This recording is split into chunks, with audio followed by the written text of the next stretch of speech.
The courtroom in downtown Las Vegas felt frozen in time, even though the heat outside shimmered against the windows.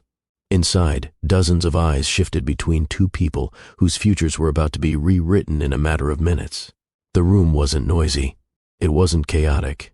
It was steady, too steady, the kind of atmosphere that warns something life-changing was seconds away.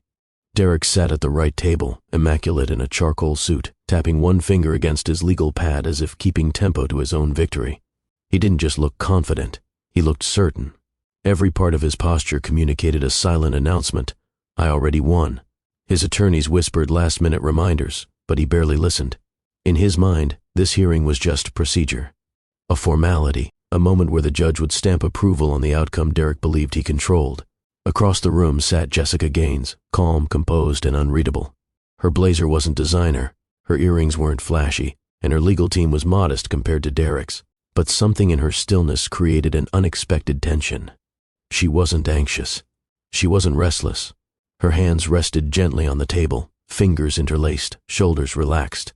Her eyes remained on the judge with an expression that was almost peaceful. A few spectators noticed it. Derek did not. He didn't notice that Jessica hadn't argued aggressively. He didn't notice that she never raised her voice. He didn't notice the subtle confidence of a woman who had already decided her path. To Derek, silence meant surrender. To Jessica, silence meant strategy. The judge cleared their throat, pulling the room's attention into one sharp moment. Papers shuffled. Chairs in the back row shifted. Even the air seemed to still. Derek leaned slightly forward, ready to receive the confirmation he believed was his by default. The judge spoke. After reviewing all evidence, testimonies, and the stability factors presented, the court hereby grants full legal and physical custody of Lisa Gaines to her mother, Jessica Gaines. The sound landed like a shockwave. Derek's smirk evaporated. His attorneys stopped breathing. A woman in the second row audibly gasped. Jessica didn't flinch. For the first time, Derek's certainty fractured. His hand froze mid-tap. His lips parted just enough to reveal disbelief, but he didn't speak. Couldn't speak. It felt unreal, as if the judge had read the decision incorrectly. He had spent months preparing to win. His team had assured him he possessed every advantage. Wealth, structure, reputation. Everything. Yet none of it protected him from the truth the judge had just spoken aloud. Jessica inhaled softly, her chest rising with a quiet relief she didn't try to hide. Her eyes lowered, not to avoid looking at Derek, but because she had no interest in witnessing his shock. She didn't need validation. She already had clarity. The judge continued outlining details, but Derek heard almost none of it. His mind replayed one sentence again and again, each repetition tightening something in his chest. Full legal and physical custody. Full legal and physical custody. His attorneys tried to whisper explanations, but the words slipped past him like smoke. Have you ever watched someone celebrate too early? Have you ever seen a person chase the wrong victory? What if winning everything meant losing the only heart in your life? Those questions don't just connect viewers to the story, they connect them to themselves. Everyone has witnessed a moment where pride clouded truth, where someone focused so hard on domination that they never realized what truly mattered. The ruling ended. Papers were collected. Court officers moved about with routine gestures, but the emotional weight in the room was anything but routine. Jessica rose from her seat gently, as if careful not to disturb the peace she had fought so silently to protect. She reached for Lisa's hand, small, trusting, warm, and the little girl stood up with her. Together, they walked toward the exit. No tears, no bitterness, no exhaustion. Just peace. That alone told a deeper story. This wasn't a victory Jessica snatched. It was a life she preserved. They crossed the courtroom threshold, and for a brief moment, the sunlight from the hallway created a soft glow around the two of them. A mother moving forward with her child, stepping into a new chapter without noise or drama. She didn't look back. Derek finally blinked. It felt like waking from a trance. He stared at the door Jessica had just passed through, and something tugged in his chest, confusion mixing with discomfort. He didn't understand this outcome. He didn't understand her peace. He didn't understand why the judge favored her so strongly. But what he understood least was the line buried deep in the paperwork still sitting on his table. He had taken every property in the divorce, and they came with everything he never inspected. When he finally lifted the documents and scanned them again, multiple paragraphs jumped out at him, ones he skimmed. Before, ones his attorneys warned him about months earlier, ones he dismissed because he was too focused on winning. Pending lawsuits, federal compliance reviews, maintenance violations, tax concerns, emergency renovation requirements. His stomach tightened. His palms grew cold. His attorneys exchanged uneasy glances. He didn't understand the full danger yet, but the audience already sees it clearly. Jessica didn't lose anything. She released it. Why would a smart woman hand over millions in property without a fight? Unless she knew something he didn't? That question is the door to the entire story. Jessica's freedom isn't accidental. Derek's downfall isn't random. Lisa's custody isn't luck. Everything is connected. Everything is intentional. Everything is earned. Welcome to Mr. Brugman Stories, where powerful stories don't just entertain, they teach life-changing lessons. If you're new to this family, thank you for joining us. Please hit the subscribe button because it helps us share stories like this on YouTube. Today we embark on a new journey to bring peace and love to the world. God bless you as you listen to this story. Years before the courtroom doors ever closed behind Jessica and Derek, before custody hearings and property settlements, their story began in a very different Las Vegas. Back then, the city wasn't a battlefield for them. It was a promise. A place where two people from opposite worlds crossed paths without realizing how drastically they would change each other's lives. Las Vegas in those early days pulsed with opportunity for both of them, just in different ways. Jessica saw a city filled with families looking for homes, investors searching for stable ground, and communities building something lasting beneath the bright lights. Derek, meanwhile, saw a business arena, a place where ambition and money shaped power. Las Vegas gave them room to dream big, but it also planted the first quiet differences in how they saw the world. Jessica's beginnings were warm, grounded, and full of life.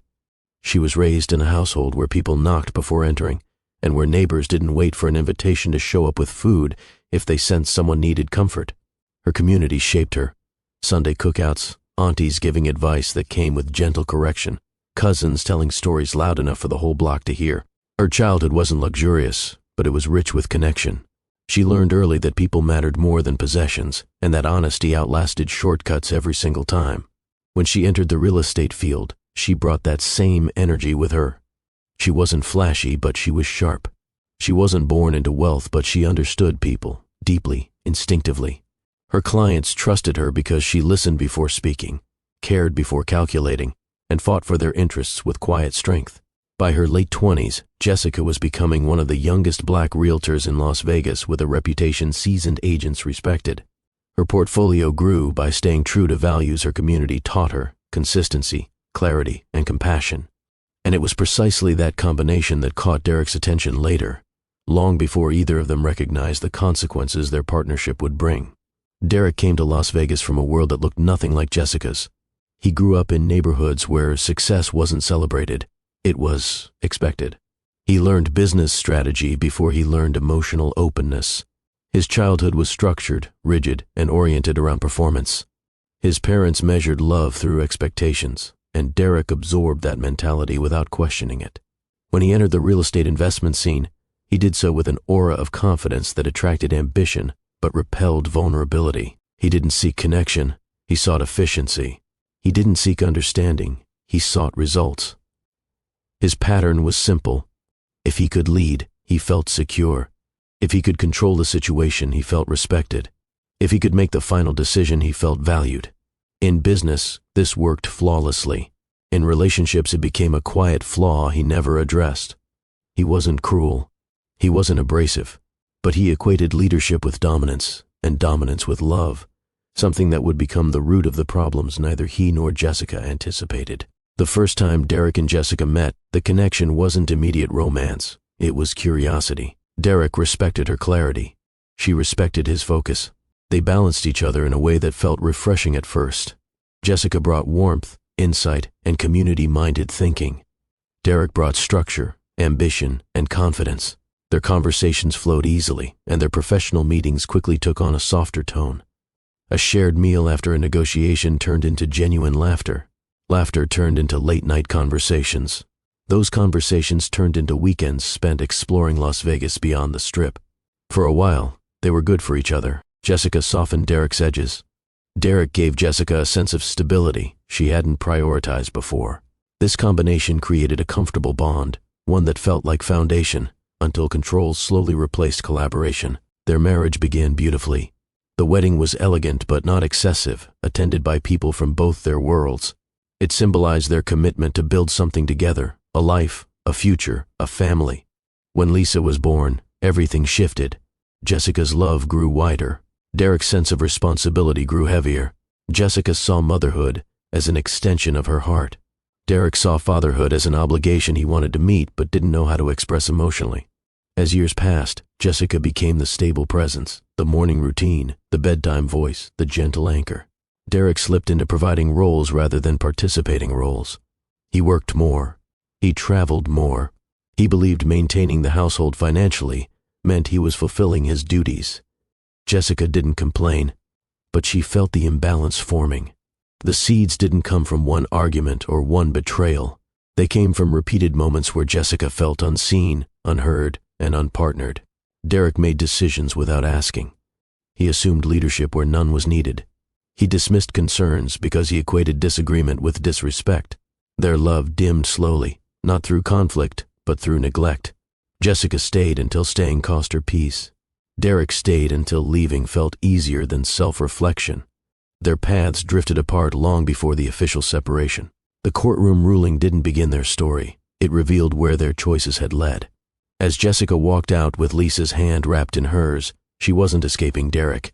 She was stepping into a life she rebuilt piece by piece. And Derek, still standing in that courtroom, was finally realizing how far he had drifted from the family he once assumed he could always return to. His shock wasn't just about custody. It was about clarity, the first time he saw the truth without filters. The courtroom had emptied, but Derek remained standing near the defendant's table, gripping the edge as if it were the only thing keeping him upright. The ruling echoing in his mind didn't make sense. He looked at his attorneys, expecting an explanation powerful enough to reverse what he had just heard, but all they could offer were tight expressions and lowered eyes.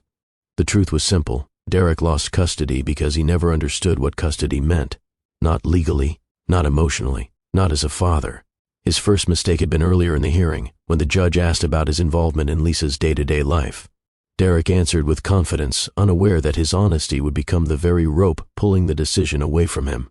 He had said, "I travel constantly. My schedule is demanding. Jessica handles most of the parenting, and she's good at it."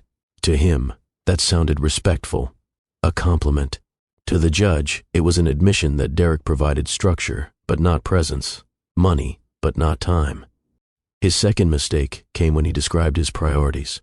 He mentioned business meetings, investor calls, property inspections, and how his daughter understood that he was building a future for her. The judge listened silently, but the courtroom felt the imbalance instantly. Derek didn't realize he was painting himself as a committed businessman who treated parenting as an optional role. The third mistake, the one that sealed everything, was the sentence he spoke without hesitation. "I don't think it makes practical sense for me to be the primary caretaker."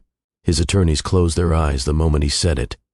It was over. That single statement carried the weight of every oversight Derek had made throughout the marriage.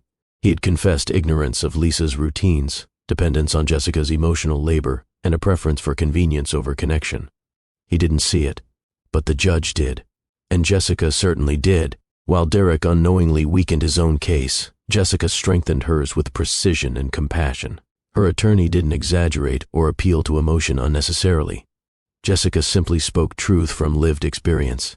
She explained Lisa's morning routines, bedtime habits, school performance, therapy schedule, dietary sensitivities, favorite stories, classmates she trusted, fears she developed during the separation, and the progress she made once consistency returned. She didn't sound like a desperate parent trying to win a battle. She sounded like a mother who knew her child's life in detail. She described how Lisa struggled when Derek traveled for long stretches, how the little girl asked why he didn't attend recitals, how she waited at the window on evenings when Derek promised to be home early, but arrived long after bedtime. The courtroom didn't view Jessica as a victim. They saw her as an anchor, stable, attentive, honest. She didn't attack Derek's character. She didn't raise her voice. She didn't blame him for his ambition. She simply showed the judge that Lisa's emotional world rested in her hands, not Derek's. And Derek, watching her speak, finally recognized something that should have been obvious years before. Jessica wasn't just raising Lisa. She was shaping Lisa.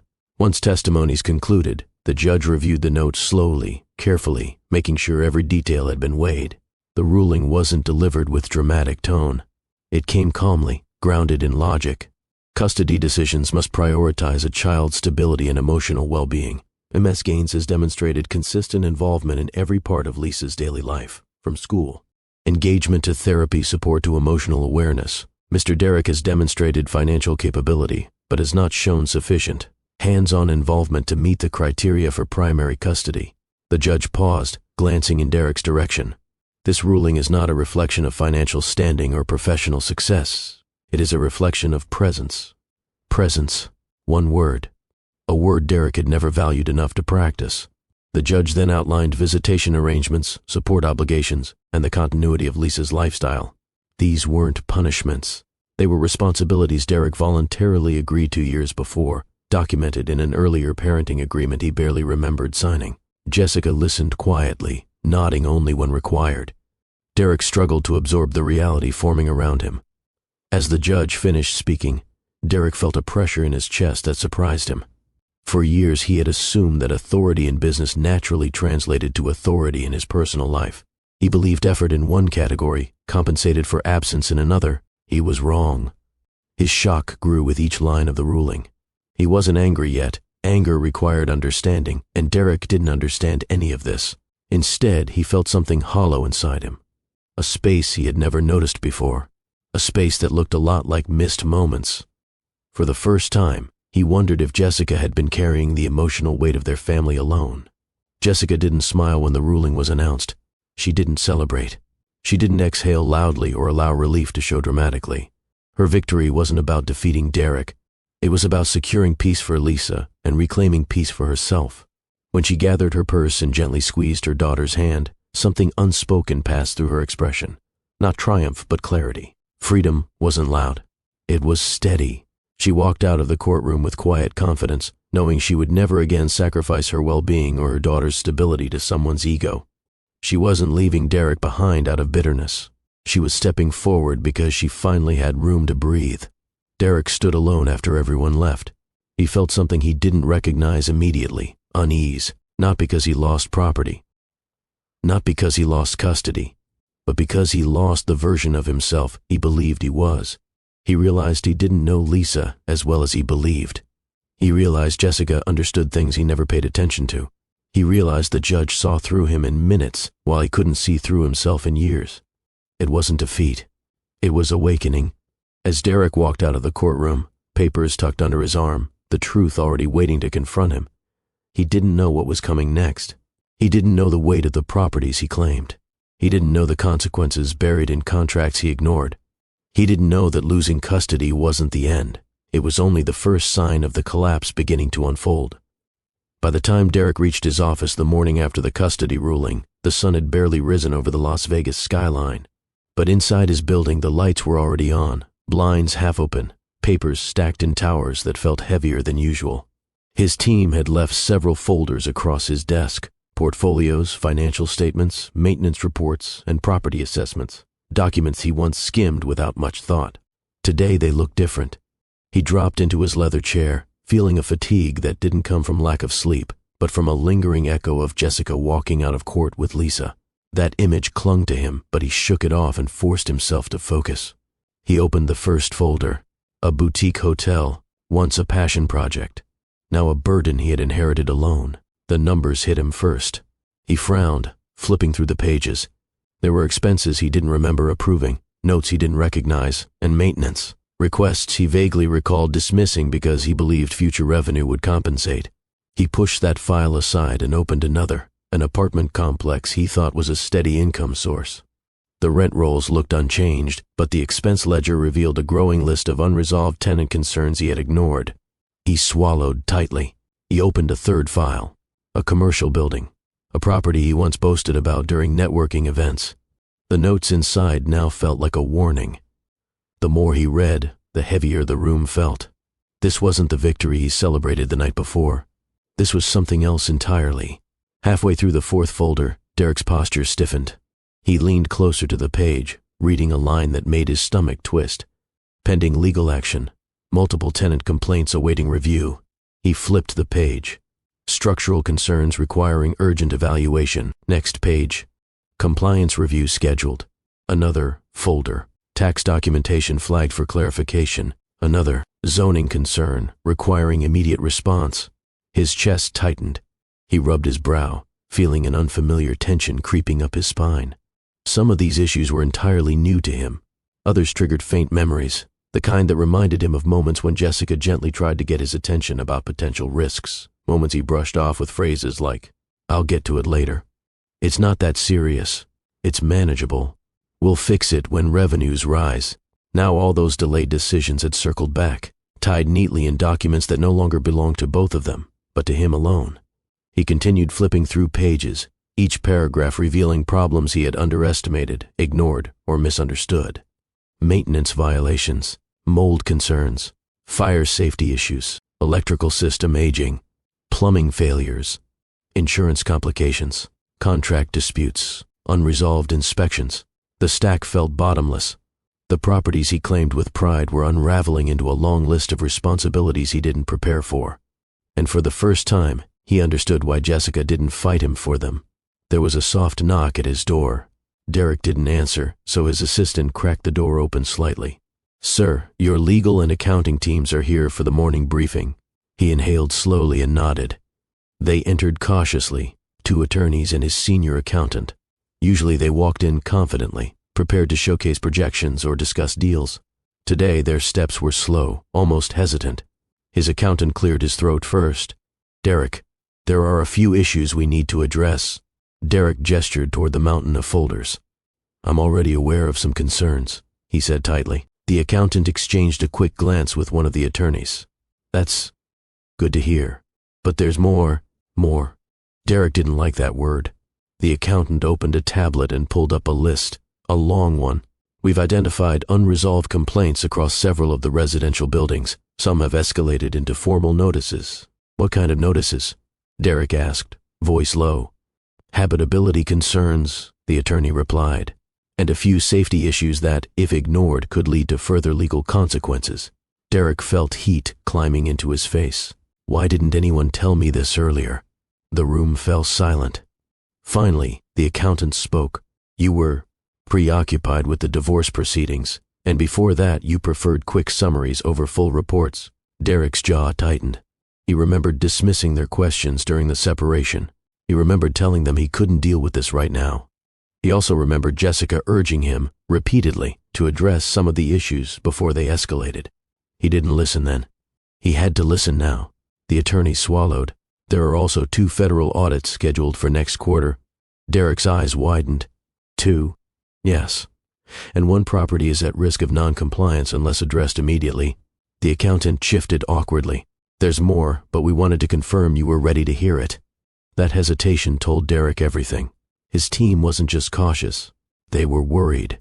The moment they left, Derek leaned back, staring at the ceiling as the reality sank deeper. He had signed the divorce settlement believing he emerged triumphant, believing he stripped Jessica of everything but custody. But now he realized the truth. He took the empire, but Jessica took the freedom. He inhaled sharply, picked up his calculator, and began running numbers, something he hadn't done personally in years. Expenses stacked faster than revenue. Maintenance costs dwarfed projected profits. Legal fees needed immediate funding. And the renovations? They were astronomical. He tried to picture selling a few buildings to balance everything, but he already knew the truth. Every buyer would ask the same question. Why is this property carrying so many unresolved issues? The real estate community in Las Vegas wasn't large. Rumors traveled fast. Buyers were cautious. No one wanted a sinking ship. Derek's temples throbbed. For years, he believed he understood business better than anyone. He handled risks. He executed deals. He made decisions without hesitation. But this wasn't business strategy. This was fallout. It was the consequence of decisions he didn't make when he should have. It was the price of ignoring Jessica's warnings. It was the result of controlling everything except the details that mattered. He exhaled heavily. The empire wasn't collapsing yet. Not visibly. But he felt the foundation shifting beneath him. a slow, steady pressure that whispered he was no longer standing on solid ground. And for the first time since the divorce proceedings began, Derek felt something unfamiliar tightening around him. Consequence. The morning after the custody ruling, Jessica woke up in her modest apartment with a sense of clarity she hadn't felt in years. The first thing she heard wasn't silence. It was Lisa's gentle breathing beside her. That sound grounded her more than any luxury home ever could. The sunlight filtering through the curtains felt softer, warmer, almost like a quiet affirmation that she had stepped into the life she was meant to live. Her schedule no longer revolved around anticipating Derek's reactions or navigating the pressure of his expectations. The separation had created space to breathe, think, heal, and rebuild. She started her mornings with intention. She prepared Lisa's breakfast, tied her shoelaces, and walked her to school without rushing or worrying about what waited on the other side of town. Jessica's days became centered around peace instead of tension, clarity instead of conflict. She learned to appreciate the rhythm of her life again. The slow, meaningful pace she once enjoyed before marriage redirected her energy toward trying to keep balance in a relationship that slowly consumed her. She wasn't wealthy by Derek's standards. She wasn't surrounded by opulence or marble floors.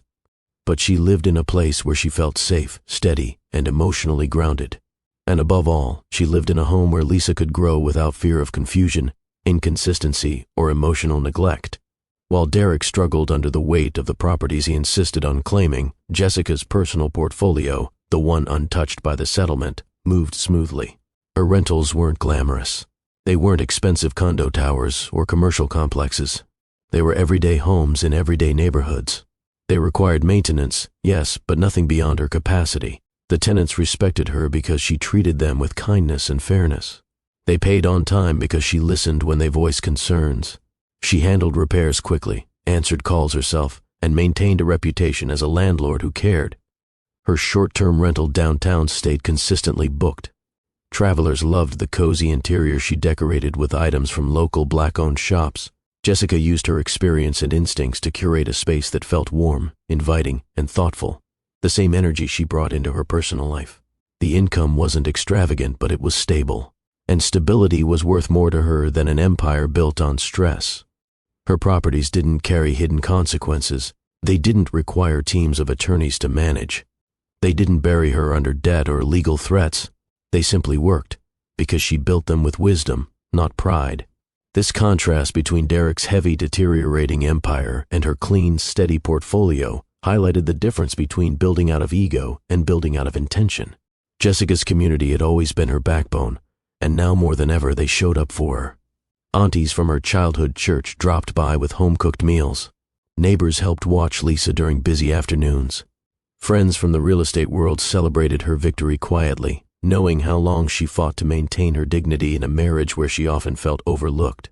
Morning greetings in her apartment building came with genuine warmth. People didn't treat her like a woman defeated. They treated her like a woman who climbed out of something heavy and stood tall. They admired her courage without needing to make a spectacle of it.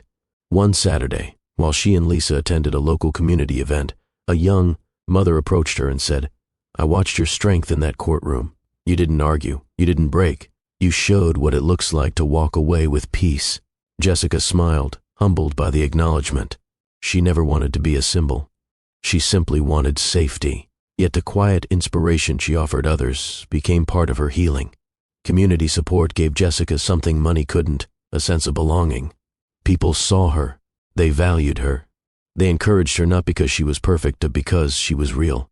With custody stabilized and her emotional world steady, Jessica began focusing on something she postponed for years, her dream of mentoring young Black women entering the real estate industry. She remembered how difficult it was navigating spaces dominated by people who didn't expect someone like her to succeed. She remembered being underestimated, talked over, dismissed, or treated as inexperienced despite her talent. So she started small. Once a week, she met with a group of young women at a local community center.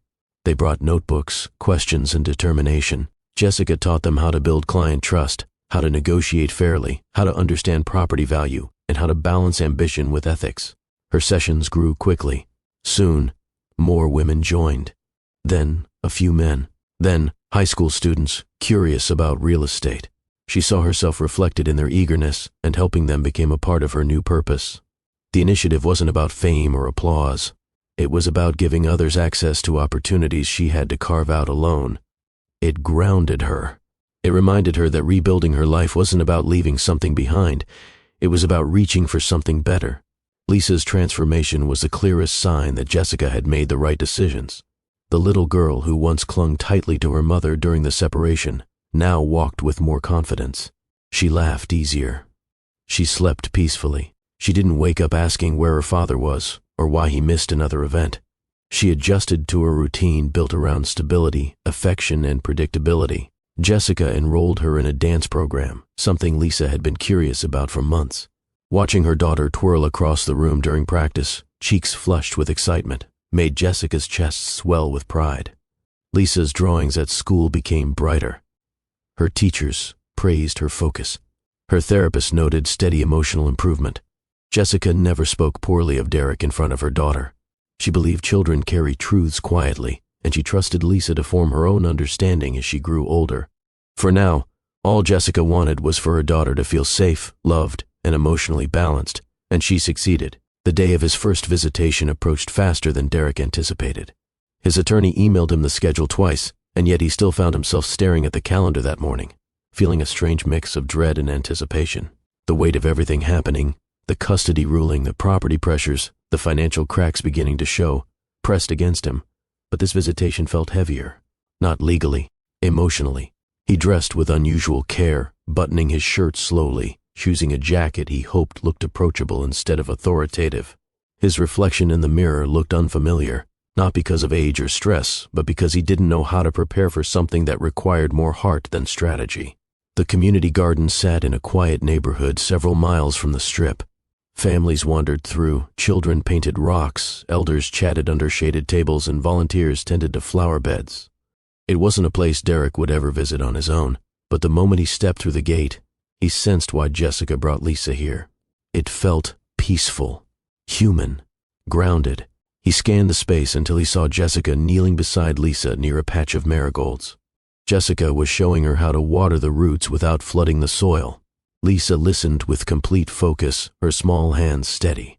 Derek swallowed hard. He walked toward them slowly, uncertain of how the moment would unfold. Jessica stood when she noticed him, offering a polite nod. Nothing cold, nothing warm, just acknowledgement. Lisa turned next. Her eyes widened slightly, but she didn't sprint toward him the way he imagined or hoped. Instead, she hesitated, glancing at Jessica first before taking a small step forward. "Hi, Dad," she said softly. The greeting hit him with a force he didn't expect. Simple, gentle, yet distant in a way that made his chest tighten. "Hey, sweetheart," he replied, kneeling slightly to meet her height. "You look really good." Lisa nodded shyly. Jessica stepped back just enough to give them space, but stayed within sight. She wasn't interfering. She was protecting the environment, familiar surroundings, emotional safety that helped Lisa flourish. Derek felt that difference immediately. As they walked through the garden, Lisa stayed close, but not too close. She looked at flowers, pointed at butterflies, and occasionally glanced at him, but her movements were cautious, measured. She wasn't scared of him, just unsure. Derek watched how her hands remained lightly clasped behind her back, how she stepped carefully around plants, how she paused before answering his questions. In the past, he believed she was simply quiet by nature. Now he realized he had mistaken distance for personality. He tried asking about school. Her voice brightened briefly as she talked about her favorite teacher, but then faded when he asked about specific projects, because he didn't know what she'd been working on lately. He asked about her dance class. She perked up and showed him a small move she learned, but stopped halfway, her eyes flicking to Jessica instinctively, seeking reassurance. These small details struck him harder than any courtroom ruling. His daughter didn't see him as a constant presence. She saw him as an occasional visitor, and that truth stung. They reached a small wooden bench near the edge of the garden. Lisa climbed up and sat with her feet dangling above the ground. Derek sat beside her, unsure of how to start a deeper conversation. She held a watering can in her lap like a shield, not nervously, but with the familiarity of something tied to her routine. "What's your favorite part about coming here?" he asked gently. Lisa shrugged. "I like being with Mom, and the flowers." He smiled faintly. "Yeah? Looks like you know your way around this place." "Mom taught me," she said, lifting one flower with care. She says plants grow better when you talk to them. I tell them about school. Derek turned his head slightly, absorbing her words. Jessica wasn't just raising Lisa. She was shaping her world, day by day, moment by moment. Every detail Lisa shared carried traces of her mother's influence, the stories she told, the confidence she displayed, the routines she followed, the emotional language she learned, the small joys she recognized. Nothing about Lisa's growth came from Derek, not because he didn't love her, but because he rarely showed up long enough to leave a mark. He felt a hollow ache settle beneath his ribs. It wasn't jealousy. It was realization. When the visitation time neared its end, Jessica walked toward them. She didn't rush. She didn't interrupt. She simply approached with the same calm presence she carried everywhere. Lisa hopped off the bench and handed Derek the watering can. "I'll see you next time," she said with a quick smile before running ahead to pack her bag. Derek stood slowly, watching her go. Jessica paused beside him. Her voice was steady, free of accusation or anger. "She's adjusting," she said quietly. "Consistency helps her feel safe." Derek nodded, unable to hide the strain in his expression. "I can see that." "She needs presence, Derek," Jessica added, meeting his eyes. "Not perfection, not gifts, just presence." The words weren't sharp. They didn't cut, but they landed with undeniable weight. Derek looked away, exhaling shakily. "I didn't know how distant I became." "I know," Jessica replied. "But knowing now means you can change what happens next." There was no resentment in her tone, only realism. She wasn't trying to restart an old relationship. She wasn't trying to soften the consequences of the past. She was simply giving him a truth she had carried alone for years. For the first time in his life, Derek saw the emotional distance between him and his daughter not as a misunderstanding, but as a direct result of choices he made, choices he justified with ambition and responsibility, choices he believed were temporary sacrifices for long-term gain. But children don't grow in pauses. They grow in moments. Moments he missed. He watched Lisa wrap her arms around Jessica, laughing as they prepared to leave. That image struck him deeper than any financial loss. He hadn't lost his daughter. He had simply failed to show up for her. And recovery wasn't going to happen through money, court documents, or promises. It would require presence, the very thing he neglected. As Jessica buckled Lisa into the car seat, Derek stood a few steps away, hands in his pockets, staring at the small family scene he once assumed he would always be part of. Something shifted inside him. He questioned everything. Who he became during the marriage. Why he ignored warning signs. Why he let pride overshadow connection. Why he believed success compensated for absence. Why he fought for assets instead of relationships. He questioned his decisions. He questioned his values. He questioned the foundation of the life he built. And with that questioning came an unsettling truth. Winning the properties didn't give him power. Losing Jessica and Lisa revealed his weakness. He walked back to his car with steps that felt heavier than ever before, carrying thoughts he couldn't shake, the same thoughts that would follow him into the next chapter of his unraveling empire. 2 days after the visitation at the community garden, Derek returned to his office trying to steady himself emotionally. He was still processing the discomfort of seeing Lisa hesitate around him, but he forced himself to compartmentalize. Work demanded attention, the sort of attention he once relied on to distract himself from anything personal. But this time, work didn't wait quietly. When he stepped into his office, a pile of envelopes sat on his desk, each one marked urgent. The receptionist had placed them neatly, as if arranging them carefully might soften the impact. Derek opened the first envelope. A law firm representing tenants from one of his apartment buildings had filed formal notice. They were alleging ongoing issues with water damage, structural instability, and management neglect. He blinked hard, as if reading the letter twice would change what was written. He opened another envelope. A second law firm, this time regarding mold complaints, respiratory concerns, and multiple families threatening civil action if repairs were not handled immediately. The third envelope was thicker. This one included photos, peeling ceilings, warped wood, damaged hallways, broken railings. Problems Jessica had once mentioned in passing but never pressed because Derek insisted he had everything under control. He felt his stomach tighten. He had expected problems, yes, but not a legal storm gathering this quickly, not with this level of evidence, not at this scale. The final envelope had a note from his attorney attached. "We need to discuss these ASAP. The longer you wait, the more expensive this becomes." His palms grew warm and his heartbeat kicked up. The stack of letters wasn't just paperwork, It was the first tangible sign that the empire he fought for in the divorce had been built on crumbling ground. By midday, Derek met with his property management team. They laid out a list of ongoing tenant concerns, ones they warned him about months earlier, concerns he brushed off during the divorce because he believed he needed victories, not distractions. Some tenants are threatening to withhold rent, the property manager explained. Can they legally do that? Derek asked, eyebrows tightly drawn. The manager hesitated. If the complaints are severe and unresolved, yes, in some cases, the law protects them. Derek's jaw tensed. And these complaints, he continued, are they really that serious? The manager nodded reluctantly. We tried to mask them with temporary fixes, but they require major repairs, long-term solutions. If ignored, they'll escalate into something far more costly. He didn't need anyone to spell out what more costly meant. Legal fees, settlements, repairs, possibly relocating tenants. All of it demanded immediate action he didn't have time or financial flexibility to provide. And they're getting louder, the manager added cautiously. Louder how? Social media posts, videos, emails to city offices. They're building momentum. Momentum. The one word Derek never wanted associated with complaints. He leaned back, suddenly feeling the weight of everything he claimed in court. Jessica had walked away from these properties with a calm expression because she knew exactly what he was receiving. This wasn't an empire. It was a collection of unresolved responsibilities.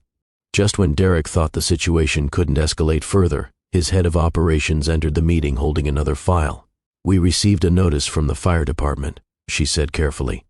It's regarding the commercial building on East Harmon. Derek frowned.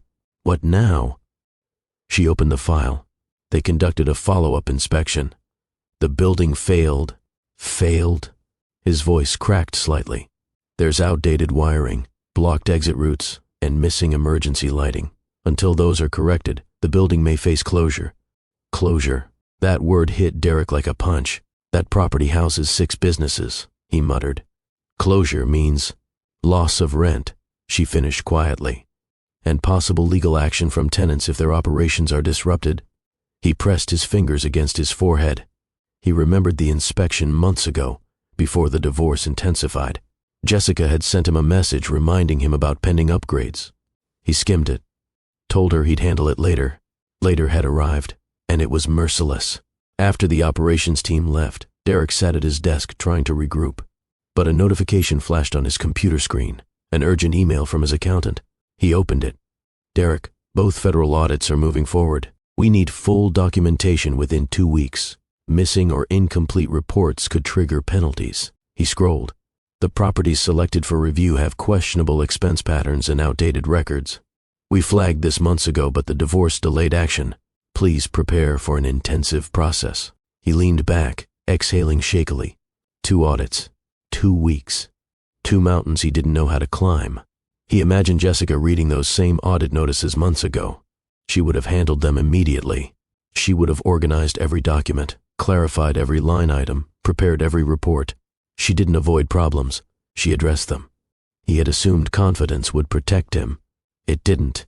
By late afternoon, Derek's office felt smaller than usual. The windows overlooking Las Vegas didn't represent success anymore. They represented pressure. His phone vibrated nonstop. Attorneys, contractors, accountants, staff. Every call demanded attention. Every email added another layer of urgency. He tried to organize his thoughts, but everything blurred. One lawsuit required immediate negotiation. One property demanded emergency repairs. One audit needed documents he couldn't locate. One tenant group requested mediation. One contractor halted work due to unpaid invoices. He wasn't just behind, he was buried. The exhaustion that crept into his bones felt different from anything he experienced before. In business, he used to thrive under stress. But this wasn't stress. This was accumulation. Consequences converging so quickly he didn't have space to breathe. He rubbed his temples, eyes burning as he realized no part of this had room for delay. Jessica had handled problems with grace because she anticipated them. He avoided them because he assumed success protected him. Now, every ignored detail returned with interest. Alone in his office, Derek finally dropped his head into his hands. Not because of the lawsuits, not because of the audits, not because of the collapsing properties, but because the reality of everything hit him at once. He wasn't equipped for the life he fought to own. The empire he claimed was never built with care, it was built with ego. He hadn't nurtured it. He hadn't invested time into understanding its needs. He believed money solved everything, paperwork could wait, and warnings were optional. Now, as responsibilities stacked around him like walls closing in, he felt something cracking inside, a quiet breaking point he couldn't ignore. He wasn't losing control. He had lost it long before the court ruling. And now, for the first time in his adult life, Derek felt genuinely overwhelmed, not by business, not by profit margins, but by the weight of accountability he had avoided for years. This was the beginning of the collapse he never saw coming.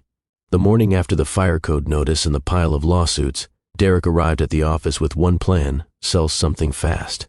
In his mind, offloading a few properties would buy him time and cash, enough to stabilize, enough to breathe. He called his broker, ordered immediate valuations, and requested a list of potential buyers. Within hours, the broker arrived with market analyses and prepared presentations, but the news was worse than Derek expected. The first property, the apartment complex with ongoing tenant complaints, had been flagged internally by multiple agencies. Buyers refused to even tour it until the legal issues were resolved. The second property, the commercial building under fire code review, had lost value because potential leases were being withheld until compliance was restored. The third property, the boutique hotel he once bragged about, now required millions in upgrades.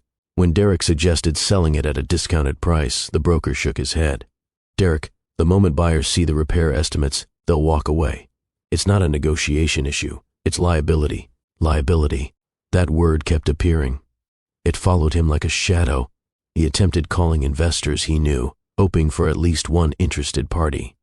Some didn't answer. Others replied politely, but declined. One responded bluntly, "Derek, nobody wants to inherit a problem you've ignored for years." He hung up, frustrated. The sales weren't failing because of the market. They were failing because of him, because every property he was trying to sell required work he never completed. His empire wasn't worth what he imagined. It wasn't even stable enough to be marketable. He hadn't just fought Jessica for these buildings. He had chained himself to them. 2. Investors pulling out. While Derek attempted to salvage the sales, another storm hit. His investors began withdrawing. It started with a discreet email from a longtime partner requesting a meeting. Derek expected a discussion about timelines or projections, but the moment the man sat across from him, the tone was already set. "We're reconsidering our position, Derek." Derek stiffened. "Why?" "We've been steady for years." "That was years ago," the investor replied. "Now we're hearing too many concerns." "Concerns about what?" "The lawsuits, the audits, the possibility of shutdowns, your delayed response." Derek opened his mouth, then closed it. There was no explanation that wouldn't expose his negligence. Another investor called that afternoon. "We're pausing all future commitments." Then another. "We can't be tied to instability." By evening, at least 5 investors had either reduced funding or withdrawn entirely. These weren't small partners. They were the backbone of his liquidity, the network that always cushioned his risk. But they didn't trust him anymore. Confidence was the currency of his industry, and he was bankrupt. As if the financial strain wasn't enough, Derek's staff began leaving. First, his operations manager submitted a resignation letter. She had worked with him for 6 years. Her tone was respectful, but the message was clear. The workload had become unsustainable, and she no longer believed the company had direction.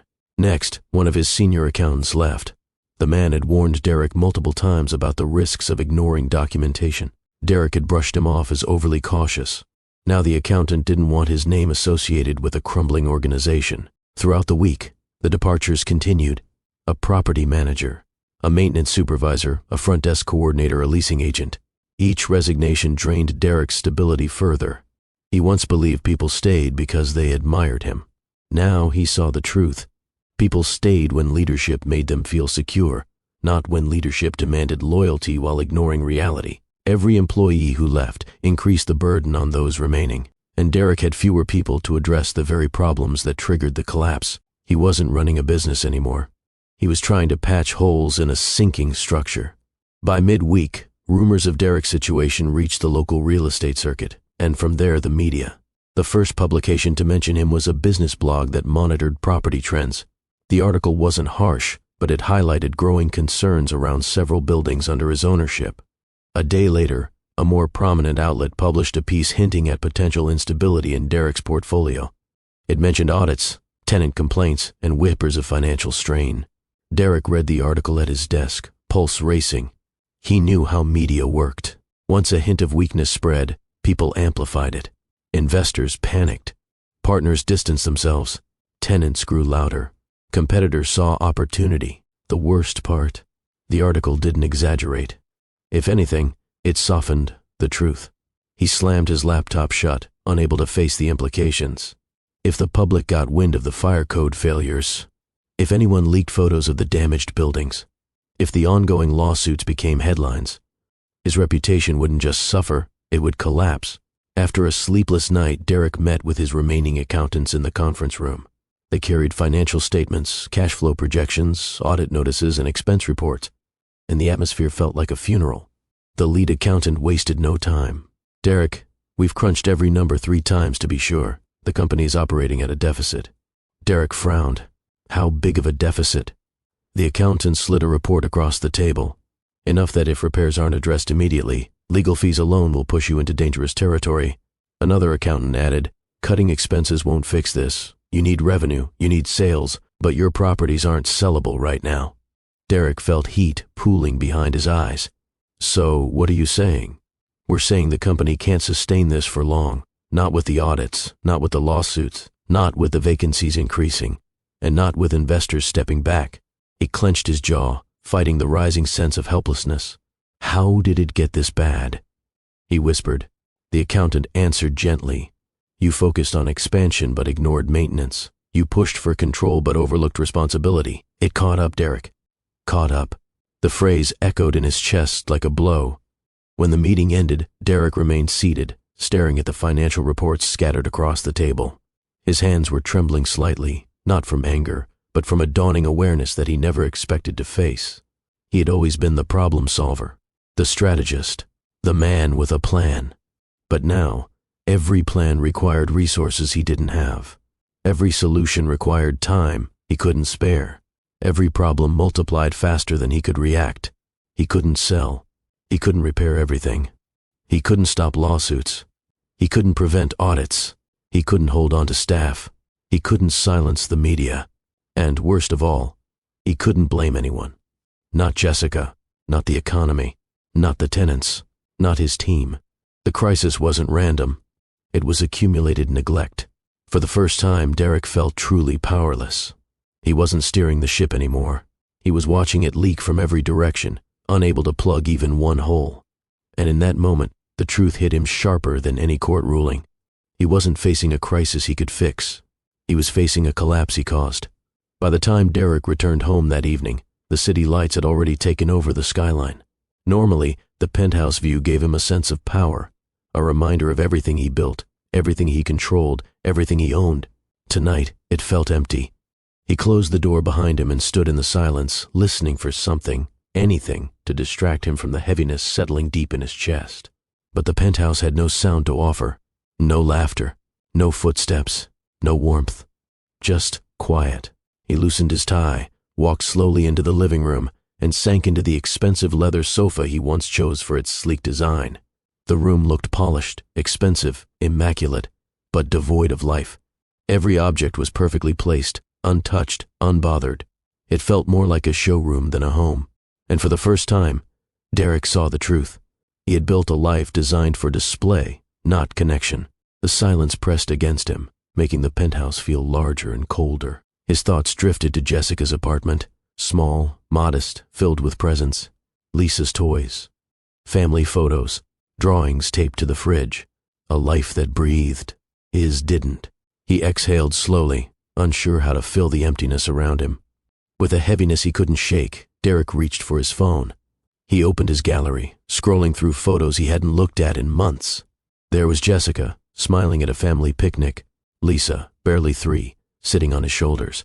A picture from a beach trip where Jessica had laughed after Lisa dumped sand in his lap. A birthday party where he arrived late, but tried to hide his guilt behind a forced smile. He zoomed in on Lisa's face in those photos. She looked so small, so bright, so trusting. He remembered holding her hand, how tiny her fingers were against his palm. He scrolled again. A photo from their old backyard, Jessica blowing bubbles while Lisa chased them. Derek stood in the background, phone in hand, pretending to check an email. He remembered that day. He remembered telling himself he was too busy to join them. Then another photo, Jessica sitting on the couch reading to Lisa, who rested her head on her mother's shoulder. Derek had taken that picture from across the room. He didn't join them. He sat alone at his desk instead, convinced that providing financially mattered more than participating emotionally. He felt a sharp ache, not sudden, slow and deep, like something unhealed resurfacing. He realized this was the first time he had looked at these photos with clarity rather than nostalgia. He hadn't been absent out of malice. He had been absent out of habit. The regret did not come in a wave. It rose in layers. First came the realization that he missed moments he never valued at the time. Then came the recognition that Jessica had carried the emotional load of parenting alone. Then the understanding that Lisa's hesitation during the visitation wasn't confusion. It was the result of years without consistent presence. Derek leaned back, phone resting against his thigh, and let the truth settle. He thought he had fought for everything important during the divorce. But he fought for buildings, not memories. He fought for assets, not relationships. He fought for power, not family. And the cost of that fight confronted him now. He had won the properties. He had won the title of sole owner. But he had lost something far more irreplaceable, not because the court took it, not because Jessica stole it, but because he failed to nurture it when it was still his. The regret tightened his throat. His hands trembled slightly as he set the phone aside. He whispered into the empty room, "What was I doing?" His mind drifted to memories he had suppressed, small moments he once brushed aside. He remembered Lisa's 5th birthday. He showed up late, arriving with a large gift to compensate. Jessica had decorated the living room with handmade banners. Lisa had waited at the door for him, asking every 5 minutes when he would arrive. When he finally walked through the door, she ran toward him with excitement. But he barely knelt down. He was distracted by a call he insisted was urgent. That call didn't matter now. Lisa's disappointment did. He remembered a school recital. Jessica reminded him repeatedly, even sending calendar invites. He missed it because he wanted to finalize a deal before the weekend. Later, he watched a video Jessica recorded. He told himself that was enough. But the truth was, he had prioritized perception over presence. He remembered an evening when Lisa asked him to read to her. He told her he was tired. Jessica stepped in and read instead. He assumed Lisa understood. Children always understand, but not in the way adults hope. One memory, however, hit him the hardest. Jessica had once approached him late at night, exhaustion in her eyes. She said, "Derek, I need help. She misses you." He responded, "I'm doing everything I can for this family." Jessica looked at him quietly, then said, "She needs you, not the things you provide." He dismissed her words then. Tonight they echoed louder than anything. Derek stood and walked toward the large window overlooking the city. The bright lights stretched across miles, but all he felt was distance. Custody rulings, courtrooms, attorneys, none of that determined what happened between him and his daughter. The truth settled in with a weight heavier than every lawsuit, every audit, every financial crisis. He didn't lose custody. He surrendered it long before the judge said a word. He surrendered it when he chose meetings over moments. He surrendered it when he believed success excused absence. He surrendered it when Jessica carried the emotional work alone. He surrendered it when Lisa grew without him, not because she wanted to, but because she had no choice. The court didn't strip him of fatherhood. His disengagement did. And that realization broke him in a way defeat never had. He pressed his forehead against the glass, eyes burning as everything he ignored, everything he thought he controlled, unraveled inside him. This collapse wasn't about real estate. It wasn't about money.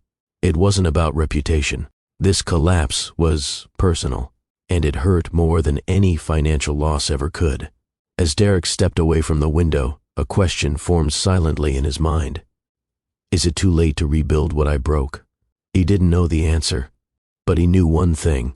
If he wanted any chance at fatherhood, stability, or redemption, he would need to confront not just the damage in his properties, but the damage in himself. That journey would begin in the next chapter, where loss forces him towards something unfamiliar, understanding. The morning after Derek confronted the truth in his penthouse, the truth that custody was lost long before the judge said it aloud, he made a promise to himself. No more empty intentions. No more distance disguised as responsibility. He couldn't rewrite the past, but he could take responsibility for every moment ahead. So he began with consistency. He arrived early to every scheduled visitation. He waited in his car before stepping out, rehearsing the simple things he never thought twice about, greeting Lisa warmly, giving her space, letting her guide the energy of the day. At first, his presence felt stiff.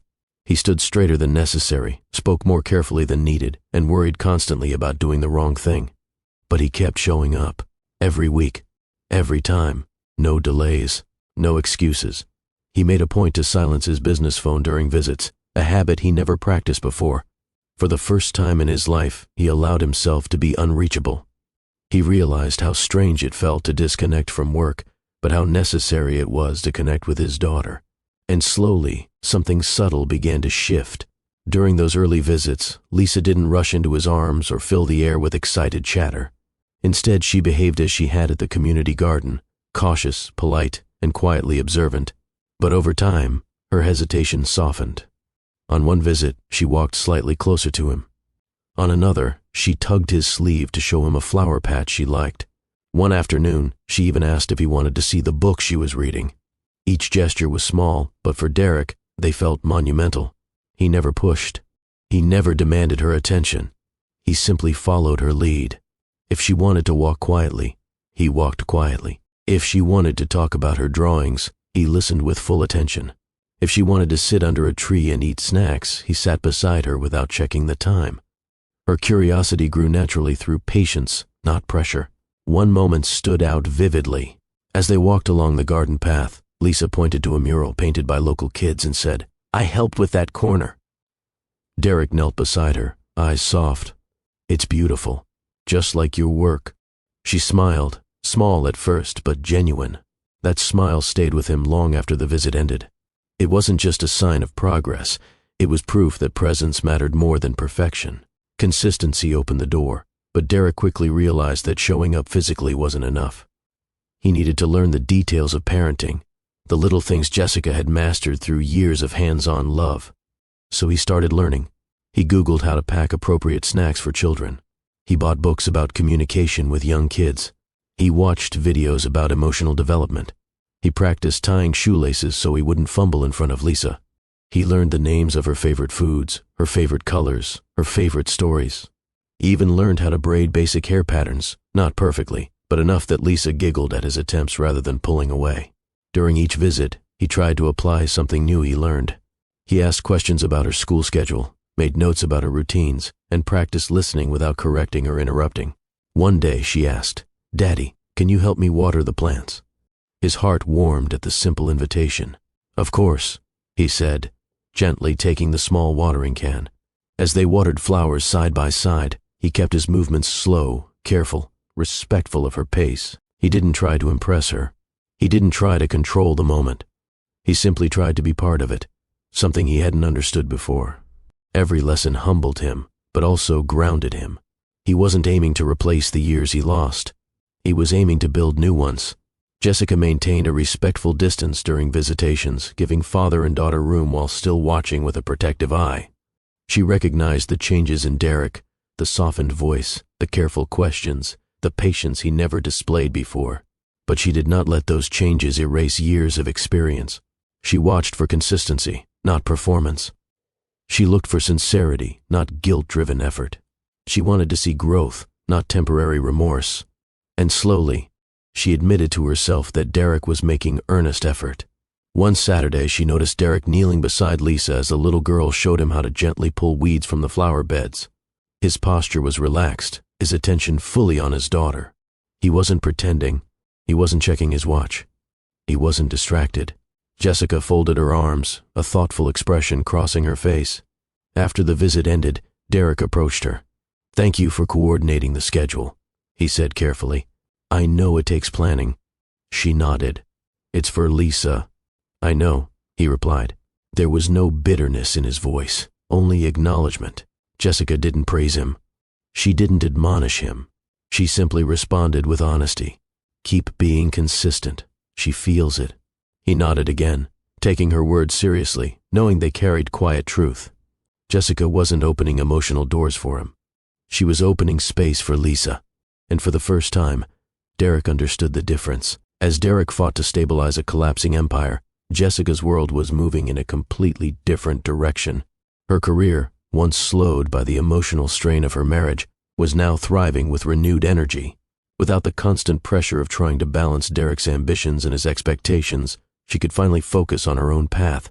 Word spread quickly through the Las Vegas real estate circles about her mentorship work, her growing network, and her ability to navigate negotiations with calm confidence. She wasn't loud, flashy, or attention-seeking. Instead, she stood out because she carried a steady presence, a presence that made people feel guided rather than commanded. Her classes at the community center grew each week. Fellow agents began stopping by to watch her teach, taking notes quietly in the back row. One even said, "Jessica, you make this industry feel human again." She smiled softly at the comment, humbled but encouraged. She found herself receiving invitations to speak at small industry gatherings. At first, she hesitated, unsure whether she wanted that visibility, but she knew her voice could help others, so she accepted. And each time she stood in front of a room, she discovered she had far more to offer than she ever realized while married to Derek. Her influence expanded, not through force, but through authenticity. One evening, Jessica was invited to speak at a women's professional event hosted in a renovated warehouse just off Fremont Street. The space was filled with new agents, seasoned professionals, community leaders, and young women eager to enter the industry. Jessica stepped onto the small stage wearing a simple blazer and jeans. She didn't bring a slideshow or a presentation. She brought honesty. She began by telling her story, not the glamorous parts, but the quiet ones. She spoke about growing up in a community built on support. She talked about her early days in real estate, where she learned to negotiate with respect rather than intimidation. She talked about the importance of understanding people, not just properties. Then she paused, scanning the room as everyone leaned closer. "I want to tell you something important," she said softly. "Success feels good, but stability feels better. You cannot build anything strong if you're sacrificing your peace, and you cannot measure your worth by someone else's expectations." The room fell completely silent. One woman wiped tears from her eyes. Another nodded with her arms folded tightly over her chest, as if holding on to the words for courage. Jessica continued, "When you learn to trust your voice, people will notice. But what matters most is that you notice. Your purpose isn't defined by your job title or your income. It's defined by the impact you leave on others, especially when they don't expect it." When she finished, the applause was loud, warm, and genuine, the kind that acknowledged not just a speech, but a truth. Afterward, several young women approached her. "You made me believe I can do this," one said. "You made me rethink how I value myself," another added. Jessica smiled at each one, offering encouragement without taking credit for their newfound strength. She understood that her role wasn't to shine alone. It was to help others find their light. Back at home, Jessica saw growth in Lisa every week. Her daughter was blossoming, emotionally steady, more confident, more expressive. The dance classes were helping her coordination and creativity. Her school reports were positive. Her drawings filled Jessica's walls with color. Jessica watched her daughter carefully, noticing subtle shifts. Lisa laughed more freely. She talked about friends with excitement. She showed interest in new hobbies. And perhaps most importantly, she wasn't weighed down by confusion or tension anymore. Her bond with Derek, although still cautious, had softened. Lisa didn't rush toward him, but she didn't pull away either. She spoke about their visits with a calm tone, sometimes even mentioning something he did that she liked. Jessica recognized that this slow, steady openness was a result of Derek's effort, not chance. She didn't interfere or influence Lisa's perceptions. She simply observed. One evening, Lisa sat at the dining table drawing a garden scene. Jessica noticed two figures beside a flower bed, one tall, one small. "Who's that?" Jessica asked gently. "That's me and Dad," Lisa said. "We watered the plants." Jessica smiled softly, grateful that Lisa had moments she could cherish. While Jessica's life was rising with clarity and purpose, Derek observed her transformation quietly, not up close, but from respectful distance. He saw glimpses of her new influence during drop-offs. Young realtors would greet her warmly, as if they admired her deeply. Neighbors stopped to chat with her. Parents at the garden recognized her involvement. Even her posture carried new confidence. One Saturday, when Derek arrived early for visitation, he sat in his car and happened to witness a moment that stayed with him. Jessica was speaking with a small group of women outside the community center. They listened intently, nodding as she spoke. She wasn't trying to impress them. She was guiding them, steady, grounded, secure. Derek watched with a tight ache in his chest. He remembered how often he dismissed her insights during their marriage, the same insights people now sought eagerly. He remembered how he overlooked her strengths, the same strengths now inspiring others. He remembered how he underappreciated her presence, the same presence now elevating her community. He wasn't jealous. He was humbled. For the first time, he truly understood how much he had overshadowed, how much he failed to nurture, and how much he underestimated the woman he once married. There was a moment during visitation that brought everything into focus for Derek. Lisa ran to show Jessica a drawing she made, a colorful sketch of a plant with roots spreading wide. Jessica bent down, eyes glowing with pride. "You did this?" she asked. Lisa nodded eagerly. "Miss Karen said plants grow strong when their roots drink enough water." Jessica laughed gently. "That's very true." Derek stood a few feet away, watching mother and daughter share a bond built on years of presence. Jessica's warmth, her steady influence, her ability to nurture growth, all of it shone brightly. He realized he once tried to overshadow this light, not intentionally but through his own unchecked pride. Now that he saw it clearly, he understood the magnitude of what he had taken for granted. Jessica wasn't thriving because of the divorce. She was thriving because she finally had space to be herself. Her light was not new. It was finally unobstructed.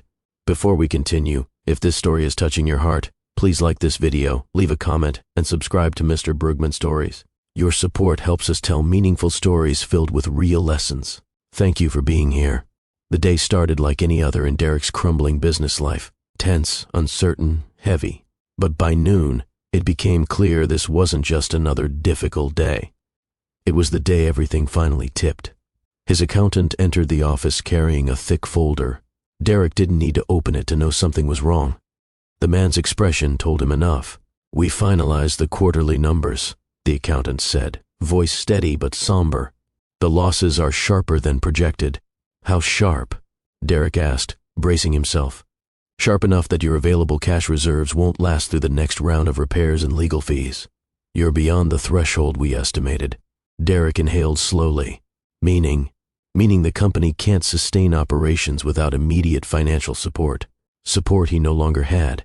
The accountant continued. "The renovation delays, the lawsuits, the vacancies, the audit expenses. They collided at once. The system isn't bending anymore. It's breaking. Breaking." The word echoed in his mind. The empire he once celebrated was no longer just unsteady. It was collapsing completely. He stared at the folder, but didn't touch it. He couldn't. Opening it meant accepting reality in full force, that his pride, his decisions, his stubbornness had led him right into this disaster. And now there was no escape route left. Not financially, not professionally, not structurally. This was the collapse he'd been avoiding, and he could no longer outrun it. Within hours, the situation worsened. His phone buzzed with a message from a long-term investor requesting an urgent call. Derek dialed immediately, hoping for support or at least reassurance. He received neither. "Derek, we're withdrawing all remaining partnerships," the investor said plainly. "We've reviewed recent financial reports. The risk is too high." "I can fix this," Derek replied quickly, voice tight. "I just need time." "We've given you time, more than we should have, but now our board is concerned, and frankly the public perception is shifting." "Public perception?" Derek repeated, dread rising. "You'll see what I mean soon," the investor said before ending the call. Minutes later, 2 more investors withdrew. One sent a brief email. Another left a voicemail saying, "We're not willing to go down with you." Each departure cut deeper. These weren't minor partnerships. These were the investors who once trusted him enough to sign multi-year deals, attend fundraisers, and support his expansion. Now they were cutting ties without hesitation, and Derek couldn't blame them. He no longer believed in his own empire. How could they? As if the financial blows weren't enough, Derek received a message from the city's inspection office. He opened the email slowly, hoping it wouldn't be as destructive as everything else today. It was worse. The property on East Harmon, the one already in trouble for fire code violations, was officially condemned. The notice stated that due to unsafe wiring, compromised support structures, and lack of compliance after the preliminary inspection, the building could not legally remain open. He stared at the screen, numb, condemned, a word he never imagined would be associated with anything he owned.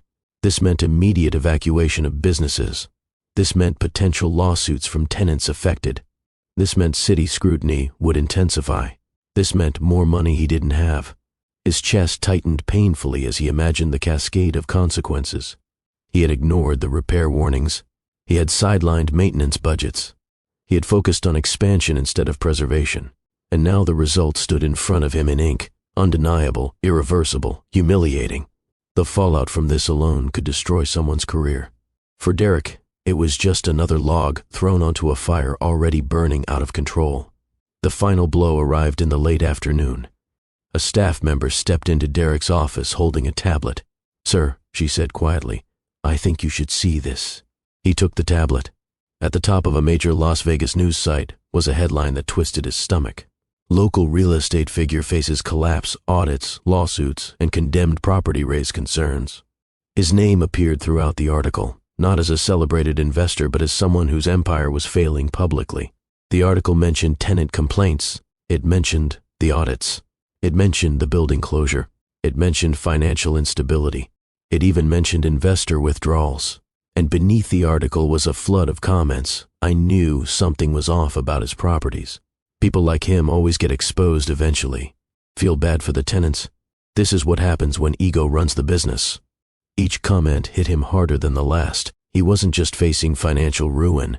He was facing public humiliation. His reputation, once polished and respected, was now unraveling in front of the entire city. He set the tablet down and pressed his palms into his eyes. He felt heat building in his chest, the kind that comes from shame, not anger. He had built his identity on being the man who always stood tall. Now the world watched him fall. 2 days later, the breaking point arrived. His financial team presented him with a final report outlining what he needed to do to avoid complete personal bankruptcy. He stared at the list. Sell personal assets. Downsize living expenses. Close part of the business. Terminate leases on luxury offices. Vacate the penthouse. Vacate the penthouse. The home he once believed proved his success. He didn't argue. He didn't negotiate. He simply nodded. A week later he packed his belongings, not with the pride he once packed them when moving into the penthouse, but with the quiet acceptance of someone who finally understood the cost of avoidance. His new apartment was modest, tucked in a regular Las Vegas neighborhood. No skyline views, no rooftop deck, no luxury finishes. Just a simple space with plain walls, clean floors, and enough room for what he needed. When he sat on the small couch that first night, the silence felt different from the penthouse silence. This silence wasn't empty. It was honest. It confronted him with truths he couldn't escape. He had mismanaged his empire. He had neglected relationships. He had ignored warnings. He had underestimated Jessica. He had overlooked Lisa. He had believed success meant invincibility. He was wrong about all of it. Derek leaned back against the wall of his new apartment, eyes closed as the weight of the past months settled over him fully. Everything he feared losing, wealth, reputation, control, had slipped through his fingers. But what hurt most wasn't the financial ruin.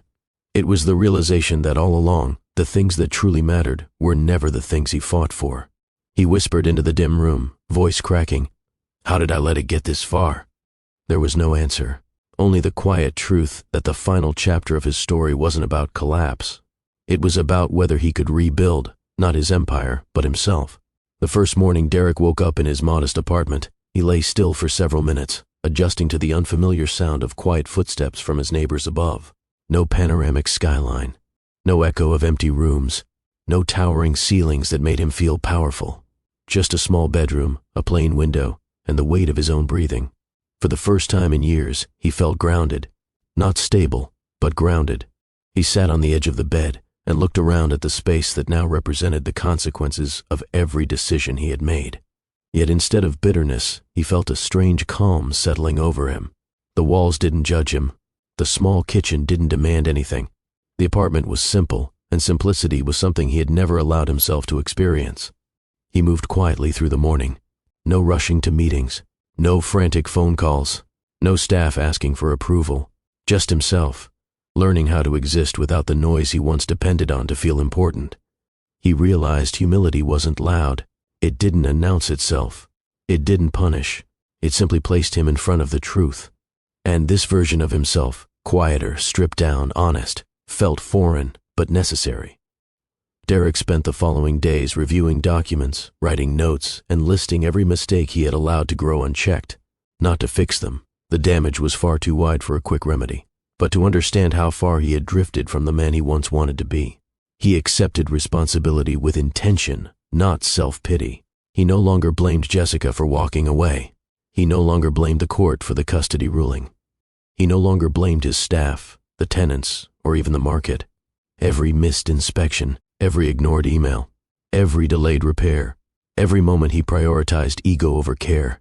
Those were his decisions, his blind spots, his consequences. He whispered to himself one night, "If I don't own it now, I'll never grow past it." Responsibility became a tool instead of a burden. It helped him see what mattered and what never did. The greatest responsibility Derek focused on wasn't financial. It was fatherhood. Every week, he attended visitation with renewed purpose. His approach had shifted dramatically, not because he wanted recognition from Jessica, but because he genuinely wanted to be someone Lisa could depend on. He began keeping a small notebook dedicated entirely to her. In it, he wrote her favorite snacks, her favorite songs, the characters she liked in her storybooks, notes about her expressions, things she seemed curious about, not because he needed to memorize details, but because he wanted to be intentional about understanding his daughter. During visits, he asked her open questions, questions not meant to impress, but to learn. What made you smile today? What was something that confused you? What did you enjoy in school this week? Lisa answered cautiously at first, but her answers lengthened as the weeks went on. She opened up about classmates, about her dance practice, about a new plant she was helping care for in the community garden. Each bit of information felt like a gift. He practiced patience. He celebrated small progress. He allowed silence without fearing it. And slowly, Lisa's comfort around him grew. She wasn't running into his arms yet, but she wasn't stepping away either. This time, Derek didn't measure fatherhood with grand declarations. He measured it with small, consistent acts of presence. One morning, Jessica mentioned that the community garden was hosting a volunteer day, and that families often joined. She didn't invite him directly. She simply mentioned it while buckling Lisa into the car. Derek heard the subtext. If you want to show effort, this is the place. He arrived early on the volunteer day, wearing worn sneakers and a plain t-shirt. He didn't come to stand in the background or watch others work. He came to participate, to contribute, to be part of the environment Lisa loves so much. When the coordinator handed him gloves and directed him to a row of overgrown shrubs, he didn't hesitate. He trimmed branches, pulled weeds, replaced soil, and followed instructions without trying to lead or impress. Sweat rolled down his forehead, dirt clung to his arms, but he didn't mind. The physical work felt strangely cleansing. Lisa spotted him from across the garden. She paused, surprised, as he knelt beside a flower bed. He waved awkwardly, unsure of her reaction. She lifted her hand in a small wave back. Jessica watched from a distance, arms folded but expression thoughtful. She saw a man who once avoided anything outside his narrow definition of success now kneeling in soil, working quietly, without being prompted. Throughout the event, Lisa drifted closer to him. She didn't cling. She simply gravitated toward his presence. At one point, she handed him a watering can and said, "Dad, this one needs water." He smiled gently. "Let's do it together." They watered plants side by side, matching each other's pace. Derek didn't try to fill the moment with chatter. He simply allowed it to unfold naturally. It wasn't dramatic. It wasn't loud, but it was healing. Even Jessica felt the shift. Later, as volunteers shared snacks and cleaned up tools, the coordinator approached Derek. "You're welcome to join us any time," she said. "You're a good worker." Derek laughed softly. "Thank you. I'm learning." Jessica overheard the comment and gave him a small nod as she packed Lisa's things. It wasn't approval, but it wasn't caution either. It was acknowledgement, a sign that his consistency was beginning to build trust, slowly but steadily. When he walked Lisa to the car, she tugged his sleeve. "Dad, are you coming next time?" He swallowed, surprised by her question. "If you want me there," he answered. She nodded. "I think I do." The words stayed with him long after they drove away. He stood in the parking lot, hands in his pockets, watching their car disappear. For the first time in a long time, he felt something real, not pride, not relief, but hope. A hope grounded not in control, but in growth. This was the new Derek, not defined by his empire, not defined by losses, not defined by past mistakes, defined by effort, defined by humility, defined by choosing to show up. Jessica never expected her mentorship program to grow as quickly as it did. What began as a simple weekly gathering of a few aspiring real estate agents had transformed into something far larger, a movement shaped by authenticity, community, and confidence. The community center started receiving calls from new participants weekly. Agents from different parts of the valley reached out, asking if they could attend her sessions. Some requested advice privately.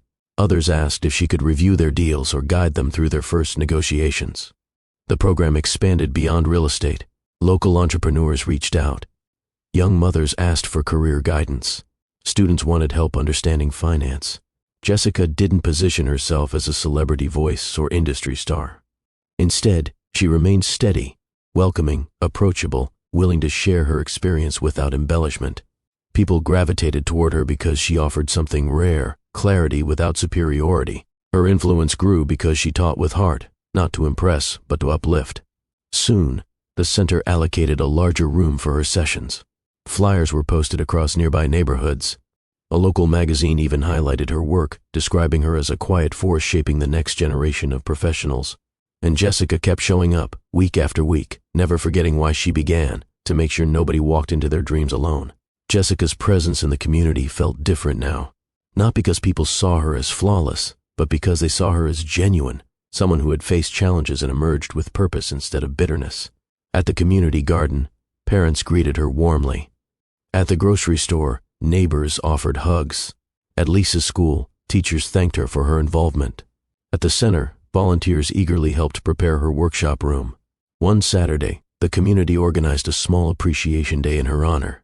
Jessica didn't know about it until she walked into the multi-purpose room and saw a banner stretched across the wall.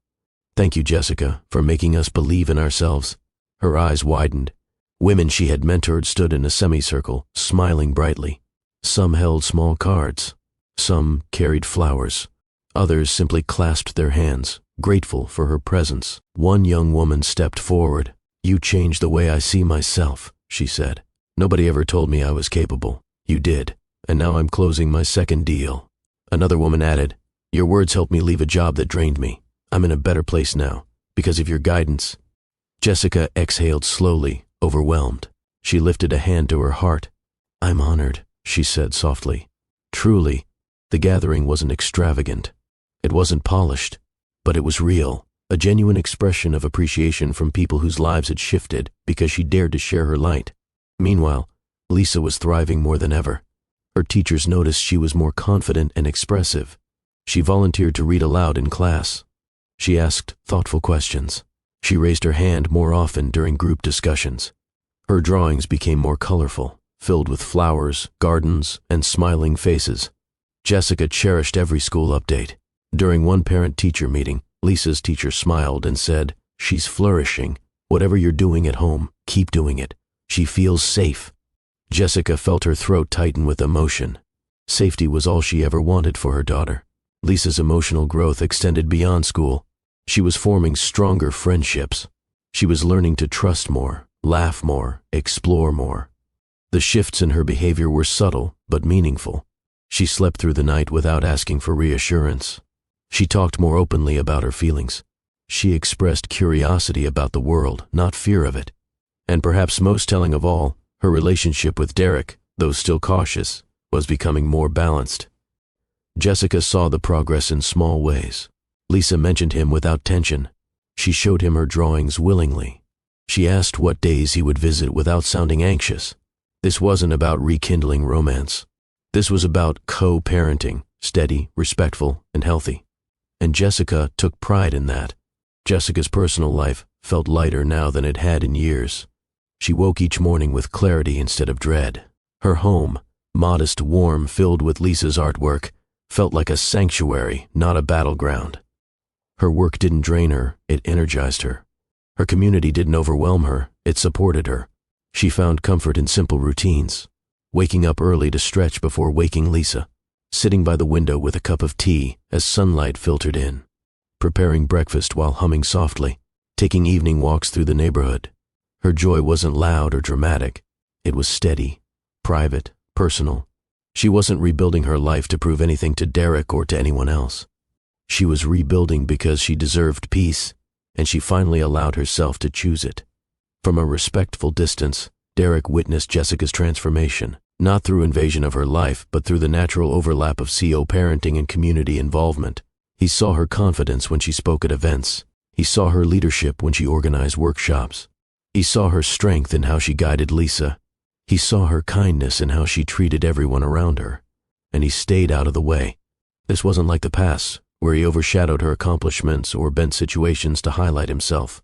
Now he observed with humility, not as a man hoping to reclaim something lost, but as a man acknowledging what he once failed to appreciate. He didn't attempt to insert himself into her new world. He didn't make excuses for the past. He didn't try to earn credit for her success. He simply accepted the truth. Jessica flourished because she finally had the freedom to flourish. Derek's internal growth deepened. Rather than replaying past conflicts with defensiveness, he began reflecting with honesty. He didn't deny the mistakes anymore. He didn't reinterpret events to protect his ego. He didn't pretend the downfall was accidental. He saw clearly. He undervalued Jessica's strengths. He ignored her emotional needs. He dismissed warning signs. He contributed to her exhaustion. He overshadowed her light. And he understood something profound. He wasn't meant to be part of her future, but he was responsible for learning from her presence in his past. He carried no expectation of reconciliation, no fantasy of rekindled romance, just acceptance, growth, and gratitude for her role in shaping who he was becoming. If this story has touched you so far, please like this video, leave a comment, and subscribe to Mr. Brugman Stories. Your support helps us keep sharing meaningful stories that inspire and teach powerful lessons. The opportunity for Derek to speak with Jessica came quietly on a cool Saturday morning when he arrived early for visitation. She was seated at one of the wooden benches near the entrance of the community garden, sorting through a folder of papers for an upcoming workshop. Lisa was inside the garden with volunteers, watering a patch of new seedlings. Derek walked toward her, heart pounding with a heaviness he had never felt before. Not fear, but responsibility. "Jessica," he said softly. She glanced up, calm as always. "Hey, you're early." He swallowed. "Can we talk for a moment, before Lisa finishes?" Jessica studied him for a breath, looking at him the way someone looks at a person they once knew well but no longer rely on. Not cold, just honest. "Okay," she said, closing her folder. Derek sat on the bench, keeping respectful distance. He rested his hands on his knees, staring at the ground for a moment to steady himself. "I owe you something," he began. "Something I should have given you years ago." Jessica remained quiet, letting him speak on his own terms. "I'm sorry." The words came out steady, not forced, not polished, not practiced. He looked up, meeting her eyes. "I'm sorry for how I treated you during our marriage, for dismissing your concerns, for making you carry everything alone, for making success more important than our family. And I'm sorry I didn't appreciate who you were, until it was too late." Jessica didn't move. She didn't interrupt. Her face remained calm, but her eyes softened. Derek continued, "This apology isn't about trying to fix anything between us. I'm not asking for another chance. I just need to own what I did, because pretending I didn't fail you is no longer an option for me." He exhaled slowly, as if releasing years of denial. "You were right about everything," he said quietly. "I didn't lose custody. I surrendered it long before the judge spoke. I put everything else first, and you carried the consequences." Jessica looked at him, her voice gentle but firm. "Thank you for saying it. Not for me, for yourself. You needed to hear your own truth." There was no anger in her tone, no bitterness, just acceptance. The kind of acceptance that comes from healing, not from longing. Jessica let out a slow breath before speaking. "I'm not angry anymore," she said. "I haven't been for a long time. I had to let go of that to rebuild myself. And forgiving you wasn't about excusing the past. It was about freeing my future." Derek absorbed her words silently. "You and I weren't meant to continue together," Jessica added. "And that's okay. We weren't healthy for each other, but we share Lisa, and she deserves a father who shows up, not perfectly, but sincerely." Derek nodded. "I'm trying. I know I'm late, But I'm trying. I can see that, she said softly. And she can, too. Jessica looked toward the garden where Lisa stood, laughing with a volunteer as she filled her watering can. You don't owe me anything now, she continued. But you owe her presence, consistency, honesty. And I'm glad you're choosing that. Derek felt a quiet relief settle into his chest, not because he expected reconciliation, but because the weight of unspoken guilt finally lifted. He whispered, "Thank you." Jessica gave a small, peaceful smile. Not sentimental, not emotional.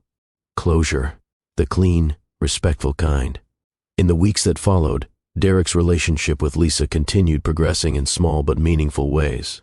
He didn't try to rush connection or make grand gestures. Instead, he chose steady actions, the kind a child can trust. He helped her plant a new section of marigolds, kneeling in the dirt beside her without worrying about his clothes. He attended her dance recital, arriving early and sitting in the second row, clapping with genuine pride as she moved across the stage. He read to her during a visitation afternoon, stumbling through the voices of characters until she giggled and corrected him. He walked her to the car after each visit, never rushing her, always letting her set the pace. The distance she once held began shrinking. One day, as he tied her shoelaces carefully, she placed her small hand on his shoulder and said, "Dad, you're getting better at this." Derek laughed quietly. "I've been practicing." She grinned, and for the first time, she hugged him without hesitation. A simple, warm hug, the kind that said everything words couldn't. He hugged her back gently, careful not to overwhelm her, grateful for every inch of progress she allowed. This wasn't the fatherhood he once imagined, filled with control and pride, but it was the fatherhood he needed, one built on humility, on effort, on growth, on presence. Derek's journey didn't end with restored wealth or reclaimed status. It ended with understanding, the kind that reshapes a person from the inside out. He once believed winning everything meant having more property, more power, more respect, more control. But when the dust settled, he realized that real winning wasn't about accumulation, it was about alignment. He aligned with truth, with humility, with fatherhood, with accountability, with genuine connection. Jessica's journey offered another powerful lesson, that peace grows when you stop trying to fix people who refuse to fix themselves. And that sometimes walking away isn't a failure. It's the beginning of freedom. She didn't triumph because she wanted revenge. She triumphed because she rebuilt a life where joy wasn't conditional and love wasn't painful. Lisa's presence tied both journeys together. Her stability came from consistency. Her confidence came from safety. Her happiness came from having two parents who learned, in their own ways, to choose her well-being above everything else. At its core, this story delivers a truth many adults ignore. Winning everything means nothing if you lose yourself. Derek gained buildings but lost balance. Jessica lost wealth but gained peace. Lisa lost chaos and gained stability. True victory wasn't the court ruling, the financial collapse, or the emotional apologies. True victory was clarity, and clarity is the strongest foundation any life can stand on. Before this story closes, if you felt inspired, moved, or reminded of the value of growth and humility, please like this video, share your thoughts in the comments, and subscribe to Mr. Brugman Stories. Your engagement helps us continue crafting powerful stories that uplift hearts and bring meaningful lessons to the world. Thank you for being here.